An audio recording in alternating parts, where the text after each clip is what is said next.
All right, Dr. Jen, welcome back. How are you doing? I'm doing great today, Paul. How are you? Well, you should be doing good. And I should have asked you this because now I'm going to put you on the spot for our listeners and viewers. Today is Dr. Jen's birthday. That's right. Yay! What a Uh, great way to I, spend a birthday.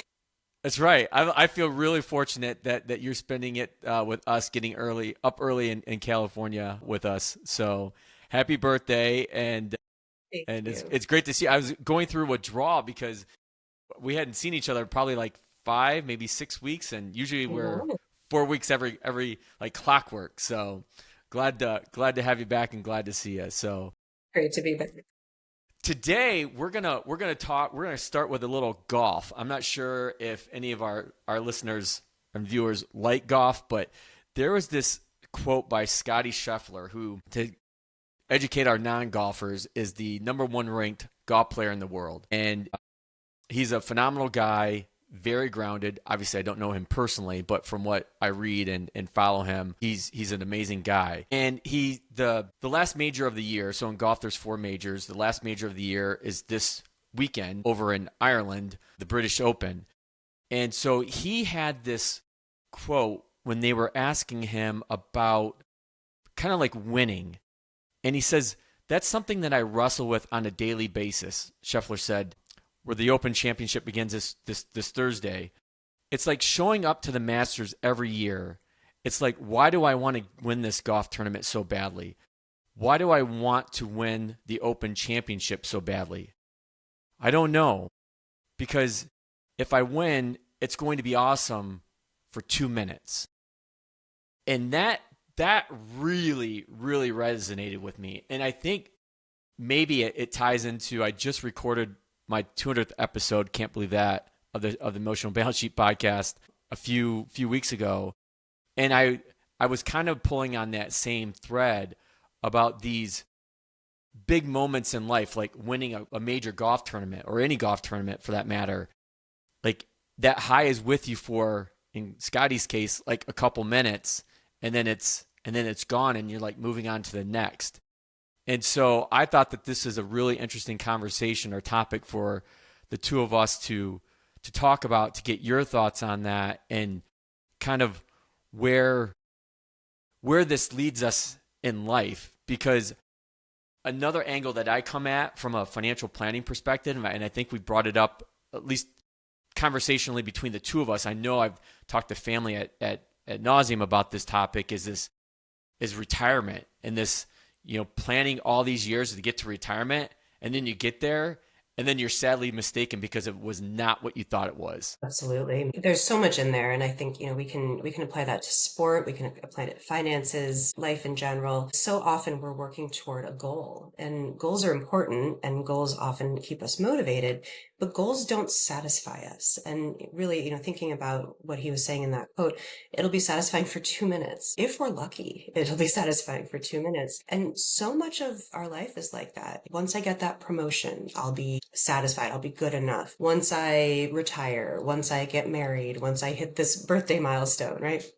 We often set these arbitrary goalposts, and there are pros and cons to that. If we're moving towards something and that's keeping us on track, if it's keeping us excited, if it's keeping us, vibrant and thriving, fantastic. But what we often notice, just like Scotty there, is that we get to that goal and it's not what we expected, right? It's not, quote, enough, or it's not the thing that's going to make us then happy for the rest of our lives. We get this immediate, what's next? Right. Okay, great. Good job. Let's get another goal online. And many people, I've talked with a lot of athletes about this as well, actually experience a period of depression, or, kind of a lull after attaining a goal, after getting that promotion, after having that milestone birthday, because it didn't satisfy us forever. It got us that joy, it got us the accolades or the acclaim or the article in the paper or whatever it was that we thought was going to be the excitement. And then that's it. And then we all move on to the next thing. So it makes me think of a few things. One, it makes me think of our conversation about values, and how the difference between values and goals. Values are things that we're constantly able to move toward, that might include these amazing milestones along the way. But goals are binary, right? We've achieved it or not. And when we achieve that goal, it kind of has already happened in the past. So we can't really orient ourselves around the attainment of a goal because we end up in this kind of if-then scenario, right? If I get this, then I will be okay. And there are a couple of problems with that. One is the one that we just talked about where it doesn't really change the way we feel. But the other is that often we're delaying some part of our life until we get that goal. I can't go out and socialize with anybody until I, run that marathon, right? Okay, great. You're training, maybe you need to postpone some of these things, but if we're constantly postponing our life because we want to get to that, that pinnacle of something, we're actually missing out on a lot of things and we're not getting the joy or the thriving or the vitality that we were hoping those goals would give us. I think in listening to you play that back, the silver bullet big question for me then is, and I've always struggled with this, and I'm struggling with this with my daughter Madison, who's my competitive swimmer, is how do you enjoy the journey? Like how, and I don't know if we're going to solve that one today, but that's really the question in the back of my mind, because in listening to you talk about that as well, it made me think of Madison number one, and then it made me think back to that conversation we had about Dan Sullivan and the gap and the gain, that book that we talked about that really changed my perspective on my life probably 3-4 years ago now. And to what you were talking about is how you measure, because if you're just measuring it on those goals and achieving those goals, you're going to be sadly disappointed versus having that purpose or that value that you called it as your We're kind of talking about the difference between fixed mindset and growth mindset. When we have a fixed mindset, we have attained a goal or not, right? It's often we're competitive, maybe with ourselves or maybe with others. Have I won or not? Did I get the masters or did I not? Did I win that swim meet or did I not? A few challenges with the fixed mindset are we often also think that we have all of the skills that we're going to have, right? We are as good as we're going to be. And, am I good enough to get this goal? And it can be exciting to get that goal. But as we're talking about, it doesn't leave us a whole lot of room versus a growth mindset, which is much more about the process. And maybe it's not as sexy, right? It's like, okay, I'm growing every day. And yet it feels more rewarding because we recognize that there is always room for more, right? I'm not competing with anybody except who I was yesterday.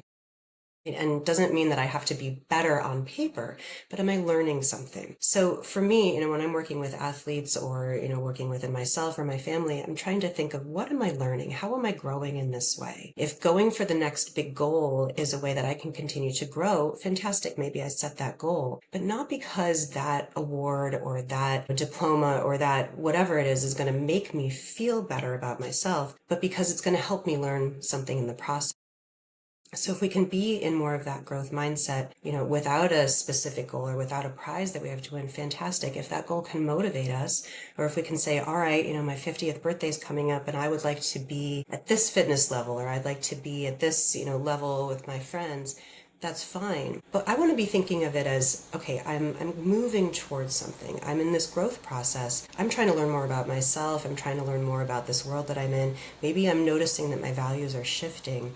It's a very broad approach rather than honing in on this one specific goal, which is probably going to not do a whole lot except attain that goal. I hope when I turn 50 next year, I'm at the British Open next year. I don't know where it's at, but I know I'm going to be in Ireland somewhere for my 50th. And the one thing that caught my ear with what you just said was that the non-sexy part of that. And I think about James Clear and this concept of 1% better. And it's almost like you don't notice that 1%. Like every day you just keep working and doing and doing and doing.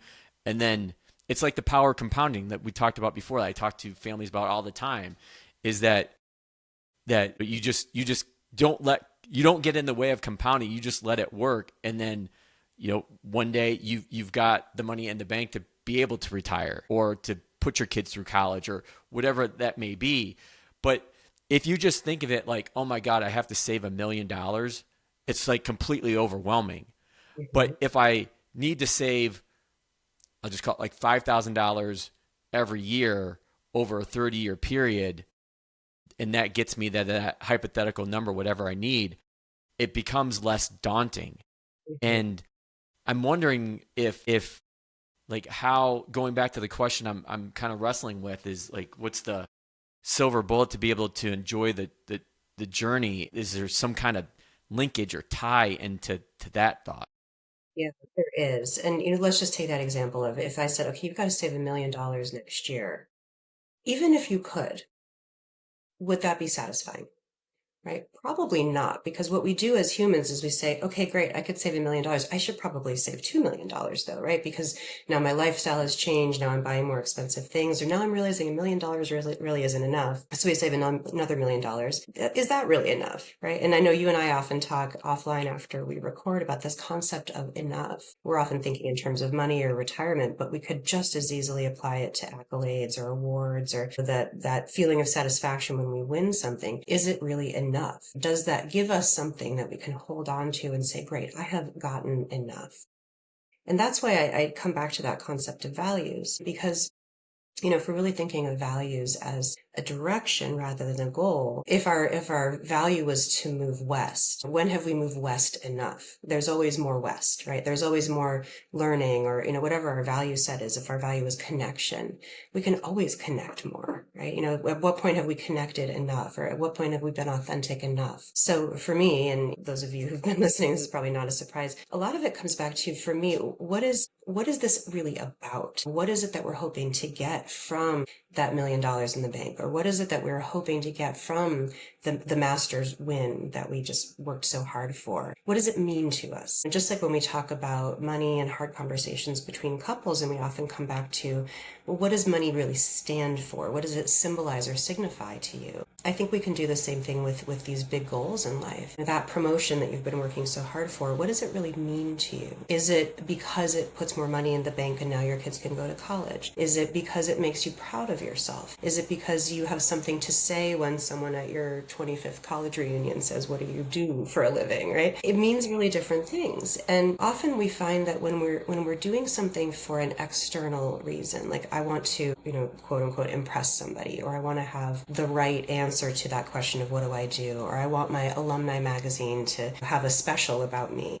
Who's that for? And is that really my intrinsic value system, or am I hoping that that will fill a void that hasn't been filled before, or make people see me in a way that maybe they haven't seen before? Typically, those values don't last very long. It's not a real value to say, my value, my core value is impressing others, right? Or my core value is being on the front page of the paper. Like, that's not actually very satisfying. And so what we often see, and I'm sure we can call up many, many examples from, politics and public figures, I don't even need to name names, is, people who seem like they have plenty of money are just getting more and more and more and more, right? Or power, and I need more and more and more. But these aren't happy people, right? These aren't necessarily people who are seeming fulfilled, because there's never enough when it's not really about you and your values. In listening to you say that, I go back to Scottie Scheffler's comments and article, and I also think of Warren Buffett as well, the great investor, where I know Scottie in this interview talked about how you really have to, going back to my question, like enjoy the journey. And I know he noted in that article about how much he really loves to practice. He just loves the game. And I think about Warren Buffett. Warren Buffett just loves to read. He could sit in his office all day, every day, and just read. And I think with when it comes to, and I don't know where I'm going with this. I feel like I'm in all different directions today, Dr. Jen. So I apologize. But if I kind of play that with people I work with day in and day out, and people that you work in day in and day out, is that you're not always going to love your job or your career or whatever it may be.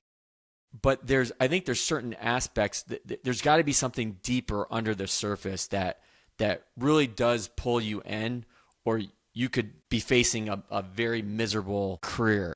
Because I think about those two examples, and I think about the example of just going back to Madison and being in the pool. I mean, and Scottie on a golf course. Those can be very lonely places. I was never a swimmer, but I was a golfer. You can get in your head a lot. You have to really, I think, enjoy what you do, knowing that you're not going to enjoy it all the time, But if you're really struggling with it, then somehow you got to figure out what the right change is. Yes, exactly. We get fused to these ideals of who we are or what we signify in the world. Fusion isn't always a bad thing, but it does make us believe things about ourselves. So, if I'm a pro golfer and I'm having a tough season, what does that mean about who I am at my core? If my job is dependent on proving this level of expertise or attaining these awards, I often get fused to, well, then I must win. I must be successful, right? I'm nothing if I don't. And we can get these if-then clauses that really fuse into our brain, and we don't even necessarily realize that they're there until we don't achieve. Right. So it's all fine and good if we're winning things and we're feeling good about ourselves. And like, yes, I'm an athlete. I knew it because I keep winning. So I must really be an athlete. That must be who I am. And then, oh no, we get an injury, right? Or we get the flu or something happens or we cannot make it to a certain thing or we need to change jobs for some reason. And we can't be that identity that has become so important to us. And, at the end of the day, sometimes life forces us to recognize that we can't really be fused to some of these things. We're talking a lot about sports, and I think that makes sense, right? Because these are often these things where it is a very clear winner, right? There's someone who's the best at this thing. And I work with a lot of athletes in my field, and oftentimes that's really the pain point where maybe there's been a significant injury and who am I now? Right? Or what happens if I've, aged out of my field and I used to be the best and now I'm, watching these people half my age come up in this sport.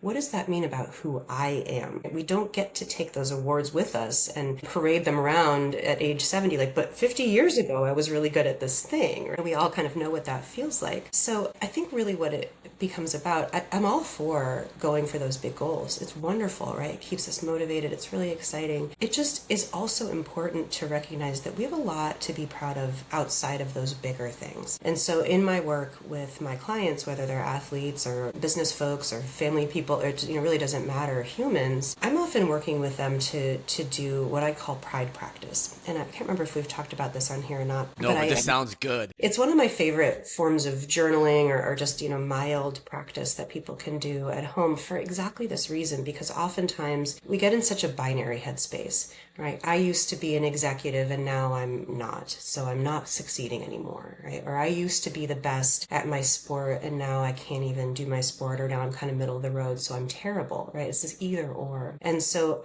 I often recommend, and this is really the only kind of journaling that I do, that at the end of the day, you just sit down and take 2 minutes and write down 3 things that you're proud of yourself for that day, big or small. And it's not things that you're proud of your family for. It's not things that, that I'm proud of my company for. It's what did I personally do? How did I show up today that made me feel proud of myself? And maybe the first couple of days are really obvious. They're kind of the big categories that we think of ourselves. I was a good mom today.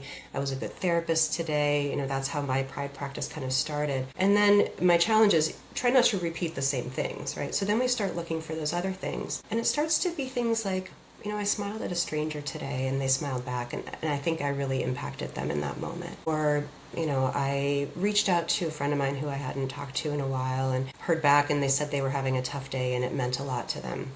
Right, so sometimes it really hones in on what do I do that makes me feel like me, really getting back to those ideas of values. The things that other people might be proud of themselves for are, I didn't feel like leaving the house today, but I did, and I took myself on a walk, and I was proud of myself for that. Or, I kept my money invested even though there was a scary downturn because my financial advisor told me to, and I trusted, and I was proud of being able to trust. Right? So we have to start looking a little bit deeper for those moments of pride. And when I look back over years and years of my own pride practice, very little of it is those big ticket items. Every once in a while I get to write, I'm proud of being a regular guest on a podcast, right? Like something big. Or I'm proud of moving out of a big job and starting a private practice. But those are pretty rare events. We're not typically making these big shifts. We're not typically winning something huge every day. But we are, if we're paying attention, doing a whole lot that we can be proud of. And that's how we start to really fill in our sense of self. So I now walk around feeling pretty proud of myself. I'm a human, so I have moments, but in general, I'm like, yeah, I like who I am as a person. If some big accolade happens, happens, that's amazing. But I know that the people who are important to me aren't going to love me anymore because of that. I know that no one's going to love me less if that doesn't happen. It's just a nice extra thing. And so I think, coming to Scottie's quote, wouldn't that be amazing if we can be going for these big things because it's fun, it's exciting, we learn a lot, but it doesn't impact who we are and how we think of ourselves, whether that thing happens or not. That was really moving. That was really moving. I'm not even sure where I go with that next. I think one of the things I was thinking about when you were explaining that, and kind of going back to a few things that we've already hit on, I think you just mentioned it too, is how do we, because it's the little things every day that we don't notice that goes back to that whole power of compounding that builds up over time, and then we have that great or big moment. But I think going back to this thought I just keep having is with enjoying the journey is how to make goals or objectives. I just had the thought in my mind. I just lost it. Basically beneficial rather than harmful. I didn't phrase that probably the right way I wanted to, but hopefully you know what I mean by now. I think I do. And it is a Instructive great versus question. destructive. That's it. How do you make goals or objectives instructive versus destructive? Because Mhm. like as we've kind of talked about around this theme with Scottie and what you've just talked about with pride, is that you want to have something to look forward to, but you don't want it to be so destructive as well. And I think that's top of my mind too, because when I think of this situation with Madison, that's one of the things I think about is like, and I've talked to some of our coaches about this before. It's like, you know, we're afraid that like she's gonna burn herself out. Like, how can you find the joy in what you do if you're not always like in swim, for example, like cutting time? It is a great question, and it's something I think a lot about, particularly with kids and teens in sports, because it's so competitive and it feels so good to win, right? It feels so good to get personal bests and cut time off. And one of my kids is a runner, and so we're watching the track scores, right? And it really is exciting when those times go down and it's such tangible progress. And then what if some really fast kid joins the team and all of a sudden they're not the fastest kid anymore? And it's not because you are less good as a person than you were, but it sure can feel like that. And I Yeah, think, it's one of the reasons why having these numerical goals or these kind of ranking goals can be kind of destructive. A lot of it's out of our control. And we can compete against ourselves, but we can't control what other people do. And if we're comparing ourselves to others, it's almost always a losing battle unless we are truly the best in the world at something. But guess what? We can keep moving that bar too, because I work right. with some of those athletes and they're still not satisfied with their performance. So, it's just human nature. I think a couple things. One, breaking down our goals into smaller goals, just like you were saying, $5,000 a year rather than $1 million at a time. That allows us to really feel that, completionist satisfaction, that checking the box. I get that. I love that, to check a box. I did this thing. I got this objective or this sub goal. So I think if we can break our goals down to smaller goals, then great, we can give ourselves credit for attaining those things. And I certainly want us to do that. I think that's very important. And then I think it's also kind of what we were talking about a minute ago of why is this goal important? What would this mean to you if you can attain this goal? And really holding on to the meaning of it rather than the goal itself. We've talked about the fact that I'm a rock climber here, and this is something I talk about with my rock climber clients about a lot, because we have grades. So, maybe you're climbing a 512 grade outside, which is hard for me. Well, that's great. But then you get the 512, and guess what? There's a 513, right? And there's a Never ends. 513B and C and D, right? And then there's 514. And we really cannot base our sense of self on the grade we climb, the speed that we swim, the speed that we run, because a lot of that is just, it's a moving goalpost. So I like to break it down into, both that pride practice that we talked about, and also what did I learn? What did I learn today? Right? For Madison, what did I learn in this meet? What did I learn about my skills, my strengths, my challenges? What did I learn about areas that I can continue growing? And can I look at the growth as the point? rather than the attainment of something. So that's what I mean about the pride practice. Sometimes, the things that I'm writing down are, I'm proud of myself for figuring out that one weird little hold on that one climb that I didn't think I could do. Right. And I held it for 1 second longer than I thought I could before I let go. Just these micro movements, because they compound over time. And if we're not giving ourselves credit for those micro goals, for those micro learnings, it's kind of like we're not allowing it to compound. So we're waiting for those big events, and we're kind of missing all of the evidence along the way that in fact we are approaching it every day. Sometimes it becomes so binary that we miss it completely. So if there's one, I think, actionable thing that people can take away, and I'm gonna try to use this with Madison starting tonight, is this concept of pride, and at the end of the day, jotting down 2 or 3 things that you felt really good about. Did I get that right? Some things that you're proud of yourself for. That's usually how Proud I of phrase yourself it. for. Okay. Yeah, big or small. And if we really want to challenge ourselves, try not to repeat them. Right. So it's kind of like we get the big ones out of the way in the first few Yeah. days, things that are really obvious that other people might be able to name for us. And then we have to look a little deeper. What are a couple things today that I can be proud of myself for? It doesn't have to be things that people could see. It could be, thoughts I had. It could be I was gentle with myself. It could be I let myself rest today because I knew I needed the rest. It could be, I got myself to that meeting even though I was scared. Usually for me, it's things like that where I did this even though it was scary, right? Or I was brave even though I wasn't sure it would work out. I was willing to fail, right? So we can start to kind of prime the pump for what we're proud of. And you mentioned something a minute ago that I think tracks with this. When we start doing this practice, any practice, right? Gratitude practice, pride practice, any of these journaling prompts, once we do this for a few days at a time, the cool thing is we get the experience of writing it. We also get all day the next day, our brain is starting to look for those things. All right, because our brain is saying, okay, at 10 o'clock tonight, Jen's going to sit down and be looking for 3 things. So I'm going to start noticing those things. So we actually start compounding during the day too, because we get this kind of script running in the background, like, oh, there's something I'm proud of myself, or there's something, there's something. And just like we are familiar with the term triggers, right? We have like trauma triggers that our nervous system. We can look for the inverse, moments where I do feel connected, where I do feel proud or safe.